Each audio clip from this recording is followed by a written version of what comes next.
Gajuwaka Autonagar APIIC ఐలా పచ్చదనంలో మరో ముందడుగు. ఐలా commissioner ఏ. కిషోర్ ఆధ్వర్యంలో కమిటీ సభ్యుల సహకారంతో ఐలా ఎంప్లాయీస్ కృషితో ఎంతో కాలంగా ఉపయోగంలో లేని మామిడి తోటని చాలా అందంగా, గొప్పగా అభివృద్ధి చేసి ప్రజలకు ఉపయోగపడేలా వాకర్ ట్రాక్ మరియు పిల్లలకి, పెద్దలకి ఉపయోగపడే విధంగా వ్యాయామ ప్రక్రియలు నెలకొల్పడం జరిగినది.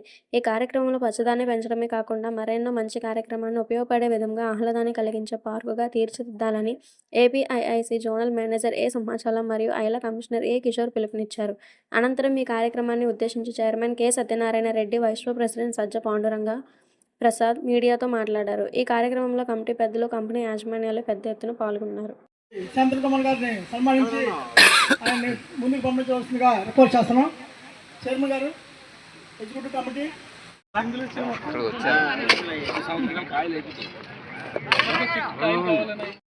కార్యక్రమం particularly on renovation of newly construction building by the ILA.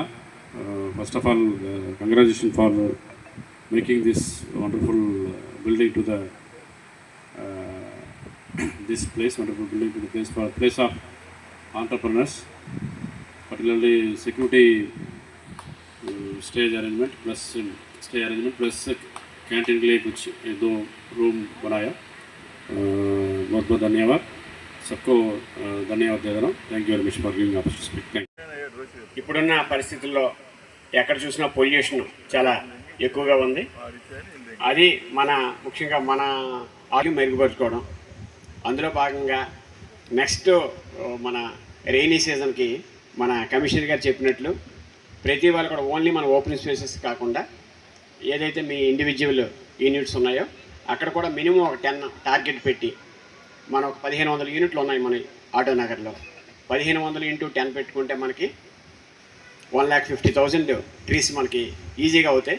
అదే పెరగంటియాడ ఓపెన్ స్పేసెస్, మిగిలిన ఎక్కడెక్కడ ఓపెన్ స్పేస్ ఉన్నాయో వాటిని కూడా మనం కాంపౌండ్ వాళ్ళు శాంక్షన్ చేసుకొని ఇంకా ఇదే విధంగా డెవలప్ చేస్తే ఇంకా బాగుంటుంది. ఇంకా సార్ మన సెక్రటరీ సార్ చెప్పినట్లు ఏవో 3 టెండర్స్ పెండింగ్ అన్నారు. అవి ఇమీడియట్గా మేము క్లియర్ చేస్తాం. మా ఎంటర్ప్రైనర్స్ దీన్ని సవ్యంగా వాడుకుంటున్నారు కాబట్టి ఇంకా దీనికి ఒక కమిటీ ఏర్పాటు చేయటం జరిగింది. ఈ కమిటీ ద్వారా ముందు ఇంకా మంచి అభివృద్ధి కార్యక్రమం చేయడానికి మేము నిర్ణయించుకోవడం జరిగింది. మేము కొంత చేసాము, ఇంకా ఫ్యూచర్లో ఇంకా బాగా జరిగి ఇంకా బ్రహ్మాండంగా జరుగుతుందని చెప్పి ఆశిస్తున్నాం. వెంటనే ఇట్స్ కంటిన్యూ ప్రాసెస్ అండి.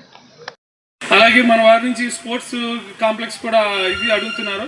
అది కూడా మంచి ఉద్దేశం. మీరు అందరూ కలిసి ముందుకు వచ్చి ఎక్కడో ఒక ప్లేస్లో మనం పెట్టుకుంటే అది కూడా బాగుంటుందని నేను మీ అందరికీ సలహా ఇస్తున్నాను. అది కూడా మీ అందరూ ముందుకు వచ్చి ప్లాన్ చేసుకోండి. మా సహకారం ఎప్పుడు ఏపీఎస్ తరఫున మా సహకారం ఎప్పుడు మీకు ఉంటుంది.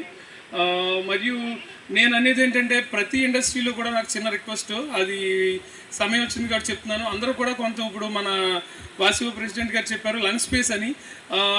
ఆటోనగర్లో కాదు, ఇండస్ట్రీలో కూడా బేసిక్ ఎంతవరకు సాధ్యమైతే అంతవరకు లంగ్ స్పేస్ పెట్టడానికి మీ వంతు కృషి చేయండి. ఒక చిన్న పార్ట్ మన ఇంట్లోనో ఇంటి చుట్టుపక్కల ఎలాగైతే మనం మొక్కలు కొంచెం పెంచుకుంటామో అవకాశం ఉన్నంత వరకు, అలాంటి వరకు సాధ్యమైతే అంతవరకు. ఒకరికి 2 మొక్కలు వేయచ్చు, 100 మంది 4 మొక్కలు వేయచ్చు. ఒకరికి అవకాశం ఉంటే పెద్ద పార్కే. మన పారిశ్రామిక వాడల్లో ఇంత చక్కటి ఒక గ్రీన్ స్పేస్, లంగ్ స్పేస్ అనేది మనకు దొరకడం చాలా అరుదు. ఎందుకంటే ఇవాళ రేపు మనం చూసుకుంటే కనుక మనకు ఇక్కడ ఉన్న ల్యాండ్ వాల్యూస్ కాస్ట్ పెరిగిపోవటం వల్ల మనకు యాక్చువల్గా ఓపెన్ స్పేసెస్ అనేవి తగ్గిపోతున్నాయి. ఇక ముందు వచ్చే అన్నీ కూడా ఫ్లాటెడ్ ఫ్యాక్టరీ కాంప్లెక్సెస్ అనేవి రాబోతున్నాయి. సో ఇలాంటి సమయంలో మనకు దాదాపు 50 సంవత్సరాల క్రితం ఎస్టాబ్లిష్ చేయబడిన ఈ యొక్క ఆటోనగర్లో ఇలాంటి స్పేస్ని మనం ఉపయోగించుకుని దీన్ని ఒక రిక్రియేషన్ స్పేస్ లాగా మన అందరికీ కూడా, మన పారిశ్రామికవేత్తలకు కానివ్వండి, పరిశ్రమల్లో పనిచేసే ఎంప్లాయీస్కి కానివ్వండి, చుట్టుపక్కల ఉన్న హౌస్ హోల్డ్స్కి కానీ వీళ్ళందరికీ కూడా దీన్ని ఒక ఆహ్లాదకరమైన ఒక స్పేస్ కింద మనం డెవలప్ చేయాలనే ఉద్దేశం. ఆ వెల్డింగ్ షాప్లో రోడ్ల మీద టాకాలు పెట్టి వెల్డింగ్ పెట్టడం వల్ల ఈ స్మాల్ స్కేల్ ఇండస్ట్రీస్లో సెల్ఫ్ ఎంప్లాయ్మెంట్లో తీసుకున్న వాళ్ళందరూ 5 lakhs లోపల పెట్టుకున్న యూనిట్లు అవి. వాటికి ఏపీఐస్లోనే 500 గజాల సైటు శాంక్షన్ చేసి రోడ్ల మీద ఉన్న వర్క్షాప్లన్నీ అక్కడ తరలించాలని చెప్పి ప్రపోజల్ చాలా లాంగ్ బ్యాక్ పెట్టాం సార్. చాలా చర్చలు జరిగినాయి, అవుతాయి అనుకున్నారు, అవ్వలేదు. అంటే ఇప్పుడు ఈరోజు అప్పటి సైటు ఈరోజు 2,500కి 3,000కి 10,000 లోపల మేము ఎకరం ఇచ్చే పరిస్థితులు ఉంటుంది. రైతులు ఇక్కడ వాళ్ళ కోట్లు దాటిపోయి ఉంది. వాళ్ళ సైడ్ పని పెట్టాలంటే పరిస్థితులు లేదు. ఇప్పుడు